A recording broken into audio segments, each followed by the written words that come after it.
Hello everyone, welcome to bright IQ। तो आज हम लोग पढ़ने वाले हैं JSS CGL में सामान्य विज्ञान को। ये आपका प्रैक्टिस सेट पेपर 2 से लिया गया है। ये सारा क्वेश्चन आपका बहुत इंपॉर्टेंट है।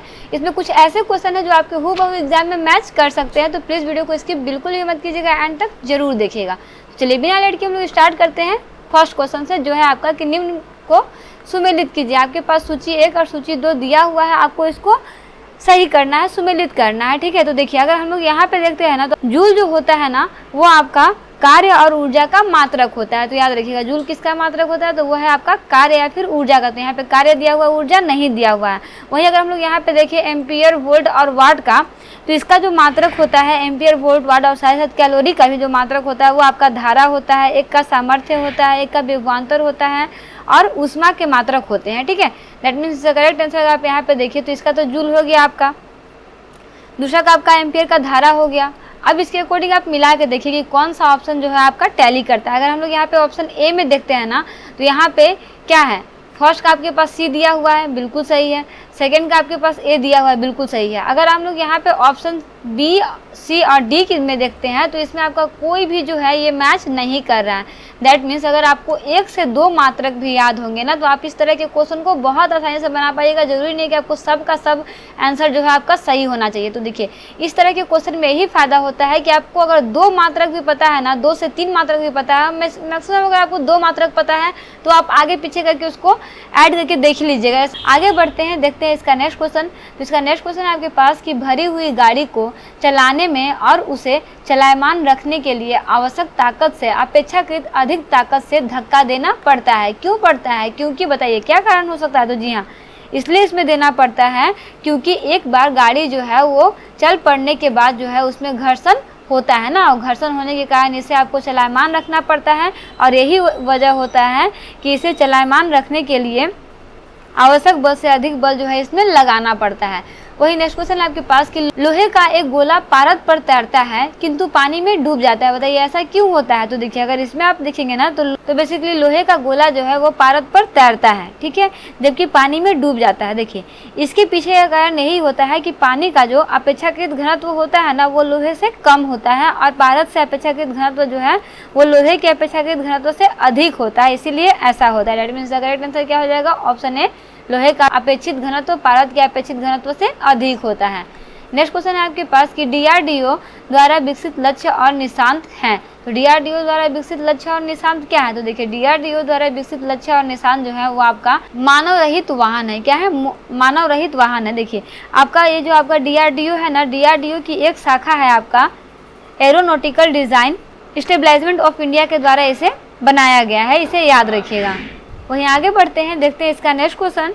तो इसका नेक्स्ट क्वेश्चन है कि 100 डिग्री सेंटीग्रेड की वाष्प द्वारा उत्पन्न जलन उसी ताप के पानी द्वारा उत्पन्न जलन से अधिक गंभीर होता है। क्यों होता है बताइए, ये बहुत इंपॉर्टेंट क्वेश्चन है ना, सोच समझ के इसका आंसर दीजिएगा। तो जी हाँ, ऐसा इसलिए होता है क्योंकि वाष्प द्वारा अधिक ऊष्मा जो है वो दी जाती है, इसीलिए भाप से आपका जो है ना, अगर कहीं भी त्वचा में भी लगता है तो पानी की अपेक्षा भाप से ज़्यादा जलता है, इसे याद रखिएगा। ठीक है, अगर देखिए इसमें अगर कुछ चीज़ आप देखेंगे ना, तो इसमें आपको याद रखना है कि 100 डिग्री सेंटीग्रेड के ग्राम तापमान के जल के अपेक्षा जो है वो 100 डिग्री के 1 ग्राम के वाष्प में लगभग 540 कैलोरी ऊष्मा जो है वो अधिक होता है, क्योंकि यहाँ पे ऊष्मा में उसकी गुप्त ऊष्मा भी विद्यमान होती है, जिसके कारण ऐसा होता है। तो ये आपको याद रखना है। वही नेक्स्ट क्वेश्चन है आपके पास कि निम्नलिखित माध्यमों में ध्वनि की चाल को आरोही क्रम में व्यवस्थित कीजिए। यहाँ पे देखिए, अगर आप ध्वनि की चाल देखें ना, तो आप एक चीज़ को याद रखिएगा कि ठोस में ध्वनि की गति जो होती है ना वो सर्वाधिक होती है, वहीं गैस में न्यूनतम होती है, इसे आप याद रखिएगा।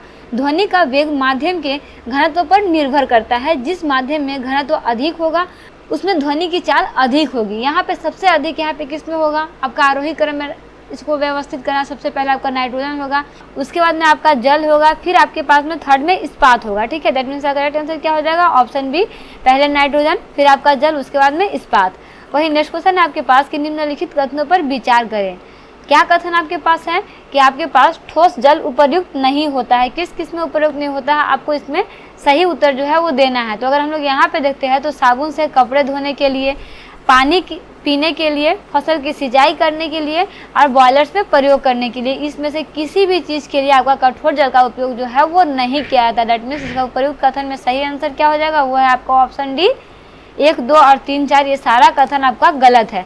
अगर वहीं आगे बढ़ते हैं और देखते हैं इसका नेक्स्ट क्वेश्चन। तो नेक्स्ट क्वेश्चन आपके पास सूची 1 को सूची 2 से सुमेलित कीजिए तथा नीचे दी गई कूट का प्रयोग करते हुए सही उत्तर का चयन कीजिए। आपके पास यहाँ परमाणु शक्ति केंद्र दिया हुआ है और उससे रिलेटेड राज्य दिया हुआ है, आपको कूट को भरना है। तो देखिए इसमें भी आपको दिमाग लगाना है। पहला दिमाग आपको क्या लगाना है कि इसमें आप देखिए आपके पास जो दिया हुआ है उसमें क्या है, पहले आपके पास कलपक्कम है। कलपक्कम का राज्य जो है वो आपका हो जाएगा आपका तमिलनाडु। तमिलनाडु किस नंबर पे आता है, 3 नंबर पे आता है। ऑप्शन में आप टिक करते जाइएगा। ए का 3 कहाँ आ रहा है, यहाँ पे आ रहा है, 1 में भी आ रहा है और ए में भी आ रहा है और बी में भी आ रहा है। नेक्स्ट आप देखिए यहाँ पे नरोरा। नरोरा जो है वो आपका किस राज्य में है, तो वो आपका है उत्तर प्रदेश में। अब देखिए अब यहाँ पे मैच कर रहा है तो यहाँ पे भी मैच कर रहा है, दैट मीन्स आपका ऑप्शन ए और 2 दोनों से काम नहीं बनने वाला है। थर्ड नंबर में देखिए, थर्ड नंबर में क्या दिया हुआ है, काकरा पार दिया हुआ है। काकरा पार जो है वो किस राज्य में स्थित है, तो वो है आपका गुजरात में स्थित है। अब देखिए अब आपका मैच क्या है, तो जी हाँ अब यहाँ पे क्या किस में मैच कर रहा है, ये आपका बी नंबर में मैच कर रहा है। दैट मीन्स इसका करेक्ट आंसर क्या हो जाएगा, ऑप्शन बी हो जाएगा। ठीक है, तो देखिए कभी कभी आपका इस तरह से भी क्वेश्चन दिया रहा है कि 1 और 2 में सेम सेम आंसर रहेगा, आपको इसको थर्ड से कंपेरिजन करना होगा। ठीक है, अच्छा यहाँ पे अगर आपको उसके जगह पे अगर आपको ये याद रहता ना कि ट्राम्बे जो है वो किस राज्य में है, देखिए ट्राम्बे जो है वो आपका महाराष्ट्र में है। तो अगर आपको ये पता रहता है ना तो आप बस एक ही ऑप्शन से आप इसमें टिक कर सकते हैं। देखिए डी का 4 आपका सिर्फ एक में दिया हुआ है, बाकी किसी में नहीं दिया हुआ है। तो कभी कभी दिमाग आपको ये भी लगाना है कि आपको देखना है कि अगर हमको फर्स्ट का आंसर नहीं पता है तो अगर लास्ट का आंसर पता है उसके अनुसार हम लोग कूट में क्या इसे भर सकते हैं। तो इस तरह से भी आप देख के आंसर को बहुत आसानी से बना सकते हैं। इस तरह का क्वेश्चन आपका सामान्य विज्ञान में ज़्यादातर आता है, हमेशा के एग्जाम में पूछा जाता है। इस तरह के क्वेश्चन में आप ज़्यादा मार्क्स उठा सकते हैं, है ना। चलिए आगे बढ़ते हैं और देखते हैं नेक्स्ट क्वेश्चन जो है आपका कि सूची 1 को सूची 2 से सुमेलित कीजिए तथा सूचियों के नीचे दिए गए कूट को सही उत्तर से चयन कीजिए। यहाँ पे आपके पास विशिष्टता दिया हुआ है और उससे रिलेटेड कण दिया हुआ है। ठीक है, यहाँ पे अगर आप देखिएगा तो सबसे पहले आपके पास सूक्ष्म द्रव्यमान वाला कण कौन सा होता है, तो वो है आपका न्यूट्रॉन होता है। क्या होता है, न्यूट्रॉन होता है। सेकेंड में आपके पास है कि आंशिक आवेश। आंशिक आवेश किस में होता है, तो वह है आपका क्वार्क में होता है। ठीक है, अब आप लास्ट देखिए, लास्ट आपके पास क्या दिया हुआ है, पूर्णांक प्रचक्रण दिया हुआ है। अगर पूर्णांक प्रचक्रण का देखें तो यहाँ पे होता है आपका फोनॉन होता है। अगर यहाँ पे भी आप देखिएगा तो आपके पास सिर्फ ओनली फॉर 1 आंसर जो है आपका करेक्ट होगा, वो है आपका ऑप्शन बी, क्योंकि यहाँ पे आपका डी का 4 दिया हुआ है। तो इससे भी आप इसको अंदाजा लगा के क्वेश्चन को बना सकते हैं। चलिए आगे बढ़ते हैं और देखते हैं इससे रिलेटेड कुछ इंपॉर्टेंट क्वेश्चन जो है आपका कि सूची 1 को सूची 2 से सुमेलित कीजिए तथा नीचे दिए गए कूट का प्रयोग करते हुए इसमें चयन करना है। ठीक है, आपके पास यहाँ पे दिया हुआ है जर्मन सिल्वर दिया हुआ है। जर्मन सिल्वर किससे मैच करेगा, तो जर्मन सिल्वर जो है वो आपका सबसे पहले मैच करेगा निकेल से। जर्मन सिल्वर में क्या होता है, निकेल होता है। वहीं आपका सोल्डर जो है वो आपका मैच करेगा टीन से और आपका ब्लीचिंग पाउडर जो है वो आपका मैच करेगा क्लोरीन से। ठीक है, अभी तो आपको पता चल जाएगा कि कैसे इसका आंसर देना है। अगर आप यहाँ पे देखिए तो आपका फर्स्ट का ए का आपका सेकंड दिया हुआ है, 2 दिया हुआ है। ए का क्या दिया हुआ है, 2 दिया हुआ है। बी का क्या दिया हुआ है, 1 दिया हुआ है। ए का 2 किस में है, इसमें है, और बी का 1 इसमें है। दैट मीन्स इसमें ओनली फॉर 1 आंसर हो जाएगा जो है आपका आंसर बी। ठीक है, आंसर बी इसका करेक्ट आंसर हो जाएगा। इन दोनों में मैच कर रहा है, लेकिन अभी हम लोग देखे हैं कि यहाँ पे क्या हो जाएगा कि आपका ब्लीचिंग पाउडर जो है किससे मैच कर रहा है, ब्लीचिंग पाउडर 4 से मैच कर रहा है। मीन्स करेक्ट आंसर क्या हो जाएगा, ऑप्शन बी हो जाएगा। ठीक है, आगे बढ़ते हैं और देखते हैं रिलेटेड इंपॉर्टेंट क्वेश्चन जो है आपका कि निम्नलिखित युग्मों में से कौन सही सुमेलित नहीं है। आपके पास ये युग्म दिया हुआ है, आपको बताना है कि इसमें से कौन जो है वो सही नहीं है। तो अगर आप यहाँ पे देख पा रहे होंगे तो आपका सबसे फर्स्ट ऑप्शन में दिया हुआ है फ्लोरीन। फ्लोरीन जो होता है ना वो आपका कार्बन का एक अरूप होता है, इसे याद रखिएगा, जिसका सबसे साधारण रूप जो है वो आपका बकमिंस्टर फ्लोरीन होता है। इसलिए यहाँ पे क्या दिया हुआ है, यहाँ पे आपका फ्लोरीन युक्त बहुलक दिया हुआ है, जबकि यहाँ पे क्या होता है कि यह एक रवेदार बहुरूप होता है ना। तो इसे याद रखिए, क्या होता है, एक रवेदार बहुरूप होता है, जिसके कारण इसका आंसर जो है ये सही हो जाएगा। ऑप्शन के अकॉर्डिंग ये आपका गलत हो जाएगा। वही नेक्स्ट क्वेश्चन है आपके पास कि निम्नलिखित कथनों पर विचार कीजिए। आपके पास कुछ कथन दिया हुआ है, आपको इसमें से पढ़ करके इसका आंसर देना है। आंसर क्या आपको देना है कि उपर्युक्त कथन में कौन सा सही है, आपको ये बताना है। तो अगर आप यहाँ पे सबसे लास्ट ऑप्शन देखिएगा ना तो आपका प्राकृतिक रबर जो है आपका क्लोरोप्रीन जो है वो नहीं होता है, आपका बाकी सब कुछ है। यहाँ पे आपके प्राकृतिक रबर जो होता है ना वो आपका आइसोप्रीन का बहुलक होता है, क्लोरोप्रीन का नहीं बल्कि आइसोप्रीन का बहुलक होता है। दैट मीन्स करेक्ट आंसर क्या हो जाएगा, 1, 2 और 3 तीनों सही है ना। तो इसका आंसर हो जाएगा आपका ऑप्शन ए, इसका करेक्ट आंसर हो जाएगा। ठीक है, वहीं आगे बढ़ते हैं, देखते हैं इसका नेक्स्ट क्वेश्चन। तो आपके पास इसका नेक्स्ट क्वेश्चन है कि चूहे मारने का जहर किस रासायनिक पदार्थ से बनता है? बहुत इंपॉर्टेंट और बहुत इंटरेस्टिंग क्वेश्चन है। तो देखिए यहाँ पे चूहे मारने का जहर जो है ना वो आपका जिस रसायन से बनता है उस रसायन का नाम है आपका पोटेशियम साइनाइड। क्या है? पोटेशियम साइनाइड है। इसका एक और नाम होता है जिसे जिंक फास्फाइड भी बोलते हैं। तो याद रखिएगा, या तो पोटेशियम साइनाइड होगा या तो फिर आपके पास जिंक फास्फाइड होगा। ठीक है, इन दोनों में से कोई भी एक आंसर आपका हो सकता है ना। वही नेक्स्ट क्वेश्चन है आपके पास कि निम्नलिखित में से कौन सा एक सही सुमेलित नहीं है? यानी कि यहाँ पे जो ऑप्शन दिया हुआ है उसके अनुसार आपका एक जो है वो सही नहीं है। तो जो सही नहीं है वो है आपका सब्जी की खेती। सब्जी की खेती जो है वो आपका हार्टिकल्चर नहीं कहलाता है। सब्जी की खेती को ओलेरी कल्चर बोलते हैं। क्या बोलते हैं? ओलेरी कल्चर बोलते हैं। दैट मीन्स का सी ऑप्शन जो है वो आपका करेक्ट हो जाएगा। ऑप्शन सी आपका सुमेलित नहीं है ना। वही नेक्स्ट क्वेश्चन है आपके पास कि हाइड्रोफाइट किसे कहते हैं? तो जी हाँ, हाइड्रोफाइट जो है ना वो आपका एक जड़ रहित पौधा होता है। क्या होता है? जड़ रहित पौधा होता है। वहीं आगे बढ़ते हैं और देखते हैं इसका नेक्स्ट क्वेश्चन जो स्टार्च को जल अपघटन से ग्लूकोज बनाने वाला एंजाइम है। इसको बनाने वाला एंजाइम कौन सा है? तो जी हाँ, इसको बनाने वाला एंजाइम जो है वो है आपका इमाइलेज। क्या है? इमाइलेज है ना। वहीं आगे बढ़ते हैं, देखते हैं इसका नेक्स्ट क्वेश्चन। तो इसका नेक्स्ट क्वेश्चन आपके पास कि जीवधारियों को कम से कम 27 तत्वों की आवश्यकता होती है जिसमें से 15 धातुएं हैं।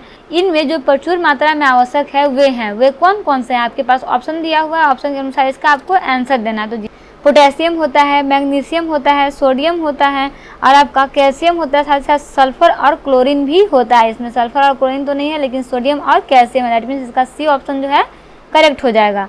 वही नेक्स्ट क्वेश्चन है आपके पास कि एंटीबायोटिक दवा का उदाहरण है। एंटीबायोटिक दवा का एक उदाहरण कौन सा है? तो जी हाँ, अभी हम लोग जस्ट पढ़े थे कि एंटीबायोटिक दवा का उदाहरण जो है आपका पेनिसिलिन होता है। क्या होता है?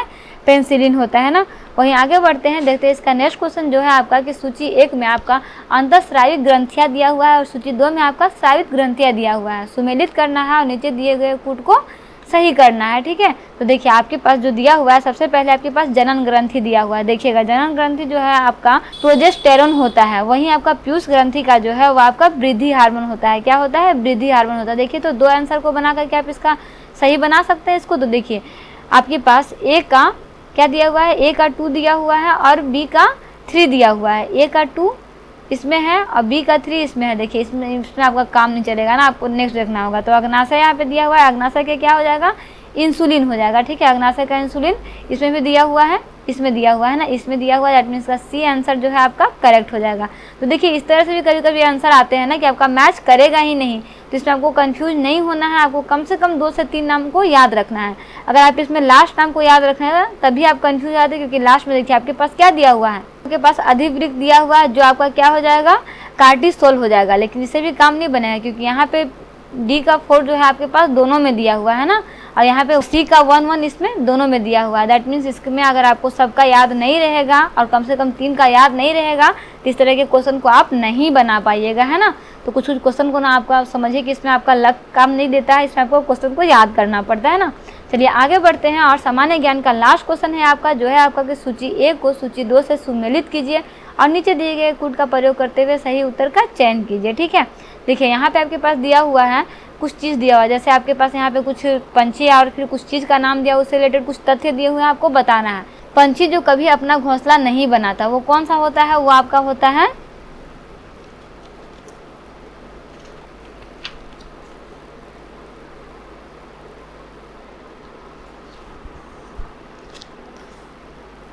तो वैसा पंछी जो अपना घोंसला नहीं बनाता वो होता है कोयल। क्या होता है? कोयल होता है। नेक्स्ट आपके पास है जीव जो कभी पूंछ त्याग देते हैं ना, जीव जो अपनी पूंछ त्याग देते हैं खुद से। देखिए ना कौन काटता है अपना पूंछ? तो जी यहाँ घर में रहने वाली छिपकली ना अपना पूंछ खुद से काट देती है। वही सबसे विशाल जीव कौन सा होता है? तो सबसे विशाल जीव जो है वो आपका हो जाएगा नीली व्हेल ना। सबसे विशाल जीव कौन होता है? नीली व्हेल होता है। और लास्ट का आंसर तो आपको पता ही है। तो देखिए आपका ऑप्शन के अकॉर्डिंग आप इसमें मैच देखिए तो मैच कर रहा है। तो जी हाँ, यहाँ पे ए का क्या दिया हुआ है? 3 दिया हुआ है। ए का 3 आपका किस में है? सिर्फ ओनली इन 1 आपका ऑप्शन बी में है। दैट मीन्स करेक्ट आंसर क्या हो जाएगा? Option B. देखिए ये आपका लक हो जाएगा ना। अगर इस तरह से अगर आपको याद नहीं है, आपको सिर्फ एक का आंसर याद है तो आपका सब का सब आंसर जो है आपका सही हो जाएगा, गलत नहीं होगा। हाँ, डिपेंड ये भी करता है कि आपको फर्स्ट याद है कि लास्ट याद है। लेकिन मेरा मानना यही है कि अगर आपको 2 से 3 क्वेश्चन भी अगर इसमें याद रहेगा ना, कम से कम 2 ऑप्शन भी याद रहेगा ना, तो आप आगे पीछे करके थोड़ा दिमाग लगा के बना ही लीजिएगा कि आपका आंसर सही हो ही जाएगा। ठीक है, तो इस तरह से बेसिकली आज की वीडियो में हम लोग प्रैक्टिस सेट 2 का सामान्य विज्ञान को स्टडी कर चुके हैं। ये सारा क्वेश्चन आपका एग्जाम पॉइंट ऑफ व्यू से बहुत इंपॉर्टेंट है। इसमें ज़्यादा बेसिक कॉन्सेप्ट तो नहीं था, लेकिन जितना कॉन्सेप्ट था मैं बताने का कोशिश की हूँ। ये सारा कॉन्सेप्ट आपका बहुत इंपॉर्टेंट है। सारे क्वेश्चन को विद कॉन्सेप्ट प्रैक्टिस करते रहिए। मिलते हैं नेक्स्ट वीडियो में एक इंपॉर्टेंट पार्ट, एक इंपॉर्टेंट टॉपिक के साथ। Thanks for watching, like and subscribe bright IQ।